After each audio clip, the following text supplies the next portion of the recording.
बहाने नहीं, बदलाव चाहिए। जी, यही स्लोगन है बीजेपी का दिल्ली इलेक्शन में। और मैं ये भी बता दूं कि बहाने नहीं, बदलाव चाहिए, ये नाम से बीजेपी ने सॉन्ग भी निकाला है। मतलब कि बीजेपी ने गाना भी निकाला है।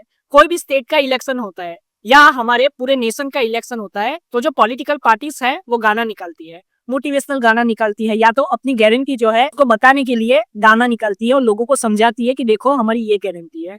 इसीलिए मोदी जी ने ये स्लोगन का सहारा लिया है कि बहाने नहीं, बदलाव चाहिए। अब आगे मैं ये भी बता दूं कि मोदी जी ने हाल ही में दिल्ली में रैली की थी। उसमें ये कहा था कि जो केजरीवाल जी की सरकार है वो आपदा की सरकार है। मतलब कि वो सिर्फ और सिर्फ प्रॉब्लम खड़ी करती है। इसीलिए ये जो आपदा है इसको निकालना है दिल्ली वासियों को और बीजेपी को आशीर्वाद देना है। मोदी जी ने यह भी कहा कि जैसे दिल्ली के लोगों ने लोकसभा इलेक्शन में दिल्ली की 7 लोकसभा सीटों पे बीजेपी को जिताया, मतलब बीजेपी ने सुपड़ा साफ कर दिया लोकसभा इलेक्शन में दिल्ली में, वैसे ही ये बार भी असेंबली इलेक्शन में दिल्ली में बीजेपी को जिताए।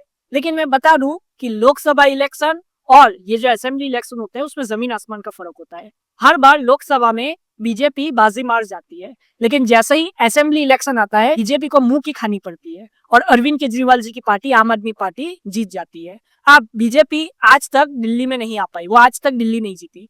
इसीलिए बीजेपी अपना पूरा जोर लगाएगी। और मैं ये भी बता दूं कि आम आदमी पार्टी के बहुत सारे नेताओं पे भ्रष्टाचार के आरोप है।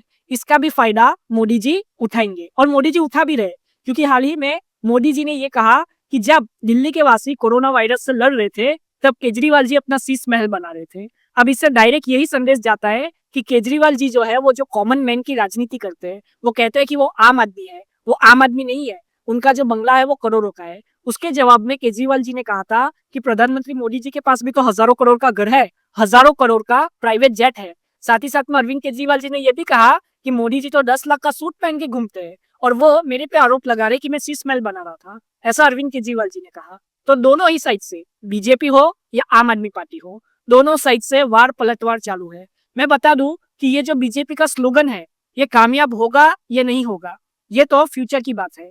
लेकिन 5 तारीख को वोटिंग देने जाना है दिल्ली वासियों को और 8 तारीख को दिल्ली असेंबली इलेक्शन का रिजल्ट आ जाएगा। और जो भी रिजल्ट आएगा और जिस भी पार्टी की किस्मत खुलेगी उस पार्टी को बहुत कुछ पाने के लिए। ऐसा मैं क्यों कह रहा हूँ, क्योंकि अगर आम आदमी पार्टी जीती तो वो ये सबको बता पाएगी कि उन्होंने दिल्ली में डेवलपमेंट किया है। वैसे ही अगर बीजेपी जीतती है तो वो ये बताने में कामयाब होगी कि बीजेपी जो है वो दिल्ली, उसमें भी बीजेपी की सरकार है। आज तक बीजेपी दिल्ली में सरकार नहीं बना पाई, इसीलिए बीजेपी के लिए दिल्ली में सरकार बनाना बहुत ही महत्वपूर्ण है और इसीलिए वो पूरा जोर लगा रही है ताकि वो दिल्ली में सरकार बना पाए। आतिशी जी चीफ मिनिस्टर है और अरविंद केजरीवाल जी ने ये कह दिया कि अगर आम आदमी पार्टी वापस जीत के आती है तो अरविंद केजरीवाल जी वापस चीफ मिनिस्टर होंगे दिल्ली के। अब आगे मैं ये बता दूं कि अरविंद केजरीवाल जी ने मोदी जी और भाजपा पे आरोप भी लगाया उनके पास चीफ मिनिस्टर फेस ही नहीं है, मतलब कि कौन चीफ मिनिस्टर होगा बीजेपी में से ये उनको ही नहीं पता। ऐसा अरविंद केजरीवाल जी ने कहा। ये बात सच है, क्योंकि जहां पे चीफ मिनिस्टर फेस नहीं होता